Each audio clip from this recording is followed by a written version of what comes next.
కానీ అర్థోనర్థక ఉన్నటువంటి రెండు రకాల అర్థాలు గ్రహిస్తూ మహాకోశ, మహాభోగ, మహాధన.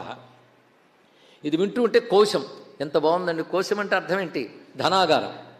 అన్ని సంపదలు దేని యందు దాచుకుంటామో కావలసినప్పుడల్లా తీసుకుంటూ ఉంటాం, అదే మహాకోశ. ఇదొక్కడు చూస్తే భగవంతుడి కంటే మహాకోశం ఉందా? విశ్వముగా ఇంత వ్యాపించి ఉన్నాడు, ఏది కావాలన్నా అందులోంచి వస్తున్నాయి మనకి. ఇక్కడ అవుతున్న కొద్దీ ఇస్తూనే ఉన్నాడు. అందుకే విశ్వరూపముగా విస్తరించి నిధి వలె ఉన్నటువంటి వాడు. ఎందుకంటే అర్థ అనర్థములు రెండు ఆయన నుంచే వస్తున్నాయంటే, అర్థం అంటే ప్రయోజనము, సంపద అని కూడా అర్థం ఉంది కదా. కానీ సర్వసంపదను కలిగిస్తున్నాడు తన నుంచి.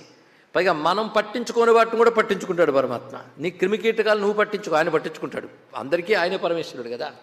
ఎవరికి ఏది కావాలో ఇచ్చాడంటే ఇవ్వదగినంత వస్తువులు ఆయన దగ్గర ఉన్నాయి. అన్నీ దాచుకున్నాడంటే మహాకోశ, గొప్ప భాండారం అండి ఆయన ఇక్కడ. మహాకోశము అంటే ఇంకొక అర్థం చెప్పుకుందాం.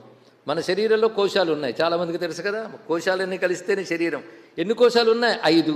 అన్నమయ, ప్రాణమయ, మనోమయ, విజ్ఞానమయ, ఆనందమయ కోశములు. దేనికి అవి కలిపితే విడివిడి, కానీ అన్నీ కలిపితే మహా. ఇలాంటి కోశములు ఎన్ని ఉన్నాయి? ఇక్కడ ఎంతమంది ఉన్నారో అందరూ పంచకోశాలతోనే ఉన్నారు. సృష్టిలో జీవులందరూ పంచకోశాలతోనే ఉంటారు. అన్నమయ కోశం నుంచి ఆనందమయ కోశం వరకు అందరిలోనూ కోశాలు ఉన్నాయి.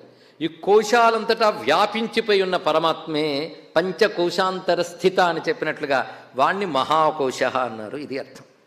పైగా ఈ కోశాల నుంచే మనకు అనుభవం వస్తుంది. పంచకోశాల నుంచే సుఖమో దుఃఖమో ఏదో ఒకటి అనుభవిస్తున్నాం. అందుకే ఈ పంచకోశాలు ఎప్పుడు జాగ్రత్తగా ఉంటే బాగుండు అనుకుంటుంటాం. అంటే అనుభవాలంటికి స్థానం ఇది. అనుభవానికి భోగము అని పేరు. ఈ కోశముల్లో దాచుకున్న ధనం యొక్క ప్రయోజనం ఏమిటి? అనుభవం. భోగమే ప్రయోజనం. అందుకే ఆ భోగస్వరూపుడుగా ఉన్నటువంటి వాడు, అంటే అనుభవ స్వరూపముగా ఉన్నటువంటి వాడు, సంపదలు మాత్రమే కాకుండా సంపద యొక్క అనుభవ స్వరూపం కూడా భగవంతుడే. నాకు బోల్డ్ భోజన పదార్థాలు ఇచ్చారండి భగవంతుడు అంటే తినగలగాలి కదండి. దీని రుచిని ఆస్వాదించి అనుభవించగలగాలి కదా. కనుక భోజన పదార్థం ఇచ్చిన భగవంతుడు దాన్ని భుజించి ఆస్వాదించి అరిగించుకునే శక్తిగా కూడా ఉన్నాడు. కనుక భోగస్వరూపుడు ఆయనే. అందుకే కోశములు ఆయనే. కోశములు ఉన్న సంపదల్ని భోగస్వరూపంగా కలిగిన వాడు ఆయనే. అయితే భోగానికి, భోగం అనే మాటకి భుంజతి పాలయతి ఇది భోగ, పాలించేవాడని కూడా అర్థం ఉంది. కానీ మహాభోగ అంటే గొప్ప పాలకుడు. సర్వ జగత్తుని ఇంత కోశం పెట్టి అంటే రాజు కోశాగారం దేనికోసం పెట్టుకుంటాడు? ఆయన తినడానికే కాదు, రాజ్యం కోసం కోశాగారం పెట్టి కోశంతో పాలిస్తాడు. కానీ ఇంత మహాకోశం విశ్వరూపుడే ధరించిన భగవానుడు ఆ కోశాగారంతో విశ్వాన్నే పాలిస్తున్నాడు. కనుక ఆయన మహాభోగ. ఆయన గొప్ప నిధి అని, కోశమని తెలిసిన వాళ్ళు ఆయన ఉంటే చాలు అనుకుంటారండి. పైగా మోక్షమే కాదు, ప్రతి కోరిక భగవంతుడి వల్లే తీరుతోంది తెలుసుకోండి. అది తెలుసుకున్నవాడు కృతజ్ఞుడు, అది తెలియనివాడు కృతజ్ఞుడు. అంతే. ఏది తీర్చుకుంటున్నామన్నా ఆ పదార్థముగా ఆయన ఉన్నాడు, అనుభవంగా ఆయన ఉన్నాడు. అందుకే లభతేచ తతకామాన్ మయైవ విహితాన్ హితాన్ అన్నాడు. ఇక్కడ విహితమైనవి హితమైనవి అయిన కోరికలు నా చేతనే తీర్చబడుతున్నాయని భగవద్గీతలో స్వామి చెప్పిన మాట తెలుసుకోవాలి. ఇక్కడ విహితము అంటే శాస్త్రసమ్మతమైన కోరికలు అయి ఉండాలి. అది మనకి హితం కలిగించే కోరికలు ఉండాలి. కొందరు మద్యపానం చాలా ఇష్టం, కానీ ఇది హితం కాదు. కానీ కోరికలకు కూడా 2 లక్షణాలు ఉండాలి. ఇది గుర్తుపెట్టుకోండి. చిన్నప్పటి నుంచి పిల్లలకి నేర్పాలి. పెద్దయ్యకి నేర్పితే ప్రయోజనం ఏమిటి? సరిగ్గా వెళ్ళనే వెళ్ళదు లోపలికి.